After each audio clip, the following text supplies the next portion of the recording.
Picture this, a 12-year-old kid standing in a dusty gym, shoes too big for his feet, holding a basketball that's almost bigger than his dreams. His friends are laughing, the coach is shaking his head, and everyone already knows this kid's never making it. But in his mind, he's not just playing, he's standing under the bright lights of the NBA Finals. And even though nobody believes in him, he believes in himself. That is the seed of belief.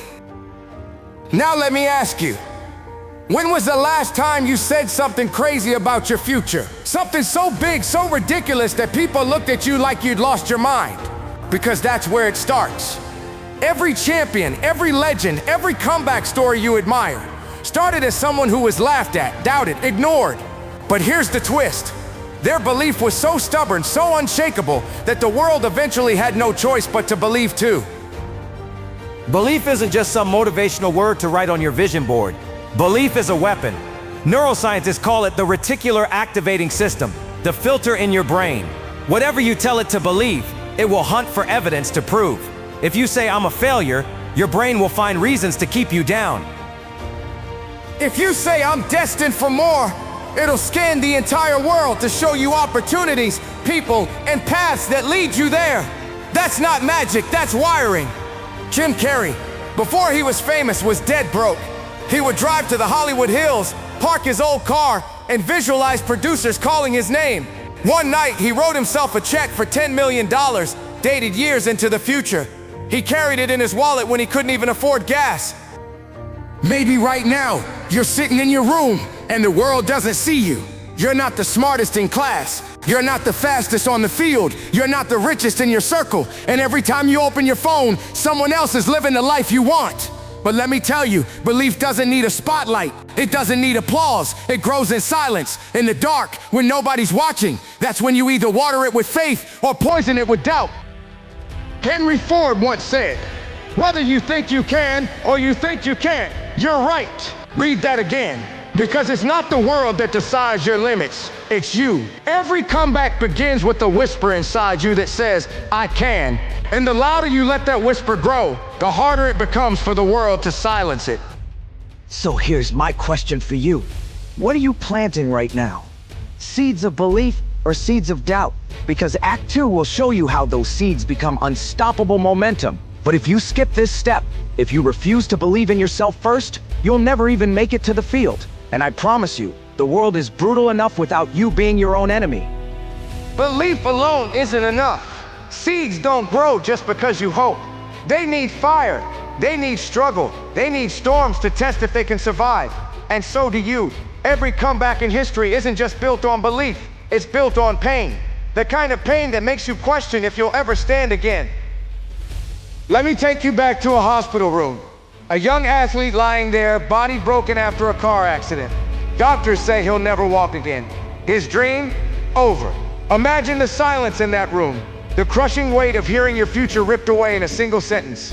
Most people would give up, but this kid didn't. He decided to fight.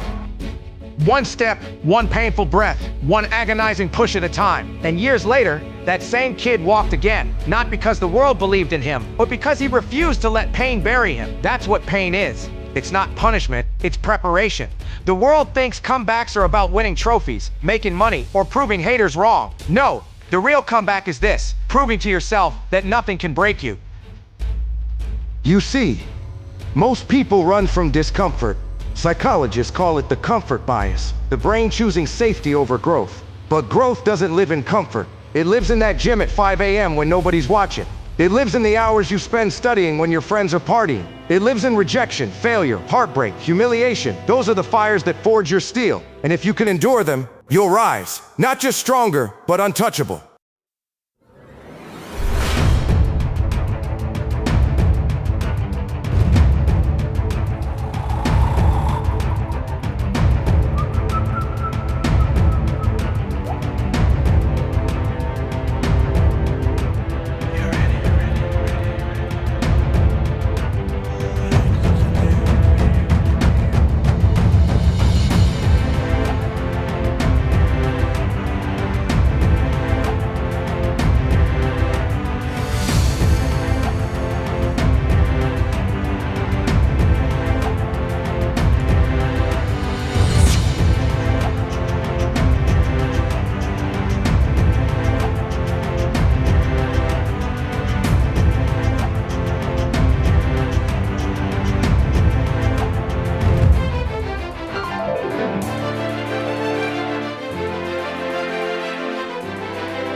isn't built on hype, it's built on systems. You don't rise by chance, you rise by choice, by discipline, by crafting daily habits so sharp that failure has no room to breathe.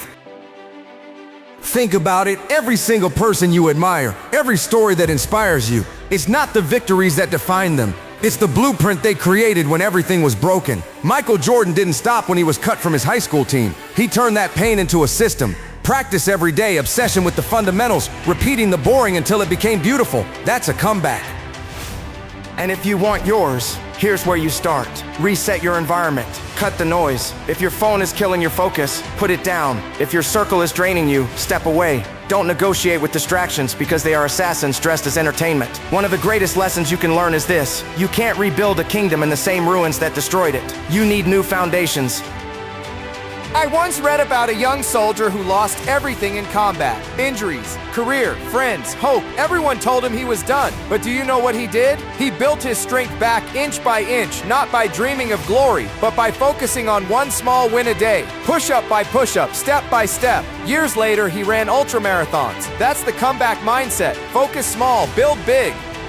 Now let me give you the 3 pillars of any legendary comeback. Discipline over motivation. Motivation is a spark, but discipline is the engine. If you want to rise, stop asking, "Do I feel like it?" Start saying, "It doesn't matter, I'll do it anyway." Delayed gratification. The world wants quick results, but warriors are built in silence.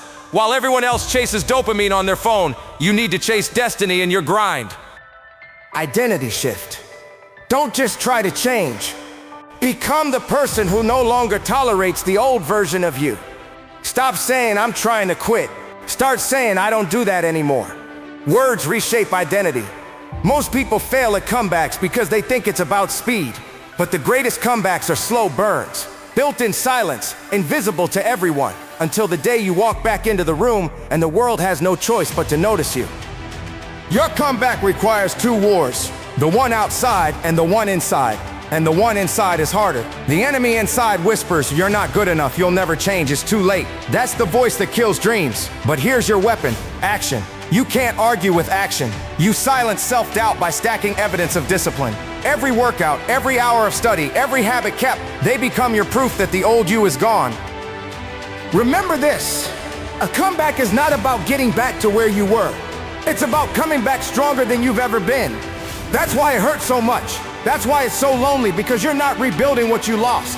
You're constructing a version of yourself that has never existed before. That's why the pain is heavy. You are birthing someone new.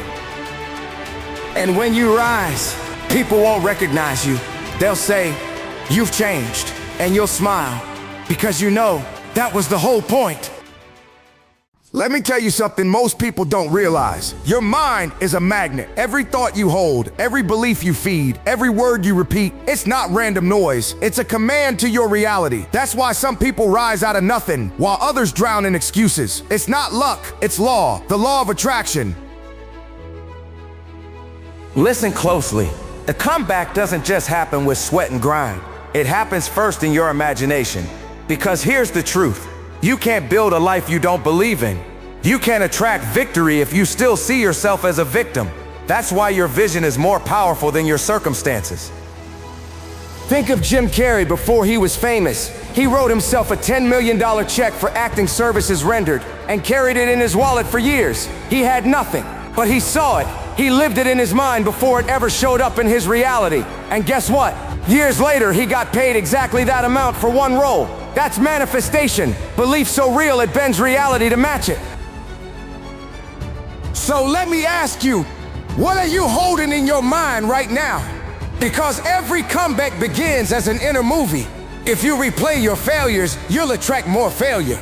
But if you rehearse your victory, if you see yourself already standing where you want to be, your mind will move mountains to make it happen. The subconscious doesn't know the difference between imagination and reality. Feed it power and it will pull power into your life. I'm not telling you to sit back and daydream. Manifestation is not magic without movement. The law of attraction works hand in hand with the law of action. You visualize the dream and then you chase it with relentless discipline. That's when the universe opens doors. That's when synchronicities show up. That's when opportunities start finding you, because you finally became a match for them. Repeat after me. I am not my past. I am not my failures. I am the creator of my future. Say it until it burns into your soul. Because manifestation is not wishing, it's deciding. It's commanding reality with such force that the world has no choice but to bow. And when 2025 ends, you will look back and say, I didn't just survive. I manifested the strongest version of myself. That's the comeback. That's the power. That's the law. Before you leave this video, I want you to remember one thing. The life you desire is already waiting for you. It's not out there in some unreachable future. It's here, right now, inside your mind. Every vision you hold, every word you repeat, every action you take, they're building your destiny in silence. You are not defined by what you lost. You are not chained by your mistakes. You are not your failures. Don't just watch this video and forget. Tonight, close your eyes and see the life you want. Don't see it as a wish. See it as a memory from your future. Walk into it, feel it, claim it. Because manifestation is not hoping, it's becoming. If this message reached you, don't keep it to yourself. Share it. And if you're ready to keep building with us, subscribe to Fortivus, join our movement, and never walk this path alone again. Remember this forever. You don't attract what you want, you attract what you are. So become it.